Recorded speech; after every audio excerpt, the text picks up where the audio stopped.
Hello, my lovelies, and welcome back to Sondering Tarot. This is your daily tarot reading for the 4th of April, 2024. We'll be using the Journey to Oz and Wonderland. So if you're not familiar with this indie deck, it's by Mystic Madness Tarot. It'll be listed in the description box down below. Anyway, let's get started.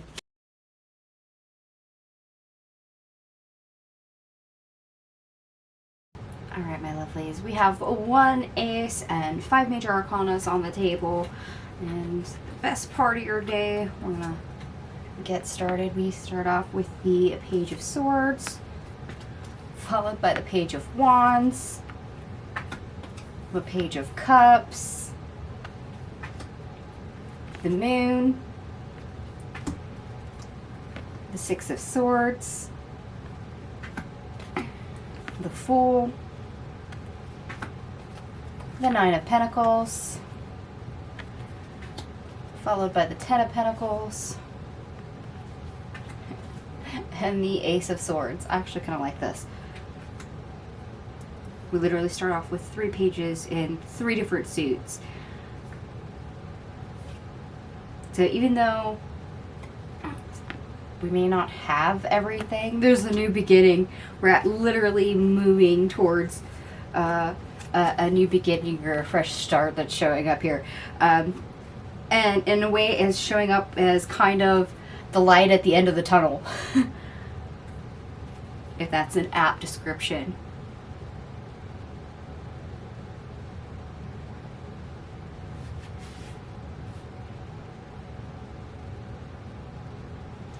Yeah. New ways of doing things, thinking about things. So basically a new perspective shift on things. That's been kind of obscured, but you move past that energy. Like I said, it's kind of like the light at the end of the tunnel. So you have a little bit of a breakthrough moment. And let's face it, a lot of us are used to routine, etc. We do things the same old way sometimes. So trying to be curious and think of a new way to do something, or to look at it from a different angle, to figure out a different way that could give us a positive result, is not always a strong suit, because sometimes we get stuck in a limited viewpoint.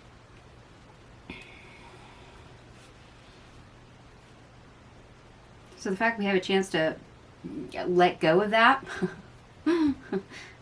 and be a little bit more flexible, a little bit more adaptable is awesome. Like I said, it kind of shows up as the light at the end of the tunnel. Alright, the worst part of the day, we have the Hangman, Judgment, the King of Swords in the reverse, and the Five of Pentacles in the reverse.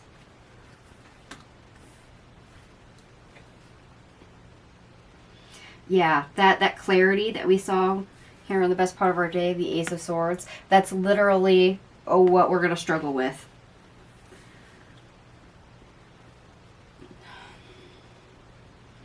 Obtaining that clarity. Why? Because we're not shifting our mental space in order to view something differently. So either we're not looking at it from the right angle, or we've got this, I guess you could almost say biased way approach. One of those, hey, if it ain't broke, don't fix it, and doing it this way works, so why would I need another way of doing something, or why should I ever change it?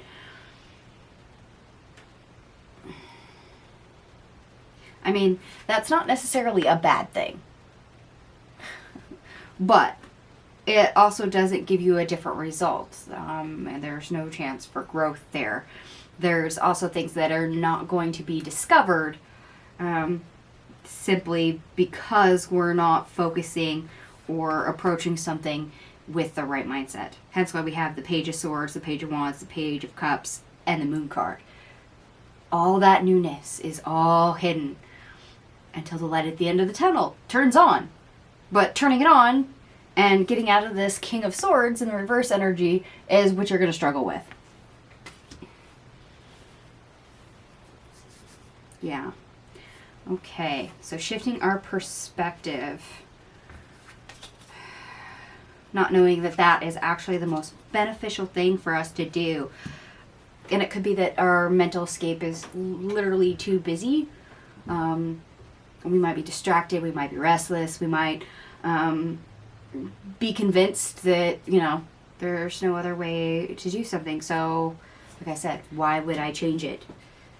So we're not changing the angle, changing the approach. So let's look at our obstacle, or how to get over our obstacle. See what else comes up here. We have the Seven of Cups, the Seven of Swords, the Eight of Swords, the Lovers,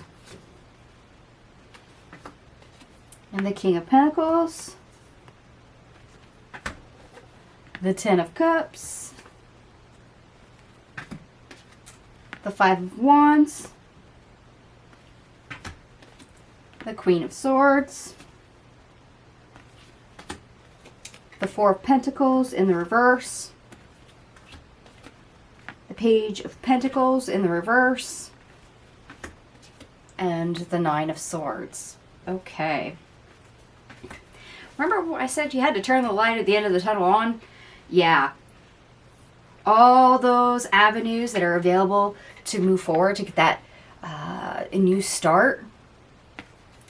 The Six of Swords to the Fool that we saw in the best part of our day. In order to get those, to move outside the energy that we're currently in, and to free ourselves to actually get those connections, beneficial connections that, believe it or not, hold more than what we expect. Kind of like a hidden buried treasure. We have to get through the tough stuff. We have to get through a little bit of conflict, and it's actually within ourselves. I described it as a, mental shift, a perspective change that we have to get clear on. And unfortunately, the light at the end of the tunnel won't turn on until we let go and release opportunities that really aren't the greatest. That might actually be more hindering than what we like to admit. Example. Okay, if there's one thing we do at work, it's a task, and it does work, but it's very time consuming. If we start looking for other steps to simplify it, to cut down the time, cut unnecessary steps, and maybe it's one small change, maybe it's something else that's a small change, that is actually more beneficial to us, to take the time to look at it differently, because it'll save us in the long run. But looking at the problem from a new lens and realizing, okay, yeah, this works, but it doesn't. I mean, we get the job done, yes. However, it's too time consuming, it's not efficient, and the payoff is not as high as we could probably make it. So if we start looking at it differently and release the idea that there's only one way to do things, or that there's no concept of ever improving something, and we let go of that fixed mindset and start embodying a new perspective, a growth mindset, that's when this light at the end of the tunnel turns on. That's when we start getting clearer. That's when we start examining things. That's when we start being more logical minded and weighing the pros and cons and seeing where the pieces fit. or don't fit? What pieces can be removed off the game board?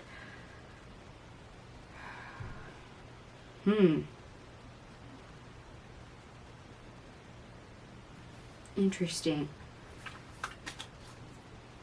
Okay. But you only get it when you start letting go of perspective you have. Okay. And for some of us, that's going to be really hard. Why? Because we have certain comfort zones, and especially when we get in routines, we don't like to implement a lot of change. But right here, change is needed. Examining things is needed. We have the Queen of Swords on the table. We have the Ace of Swords on the table.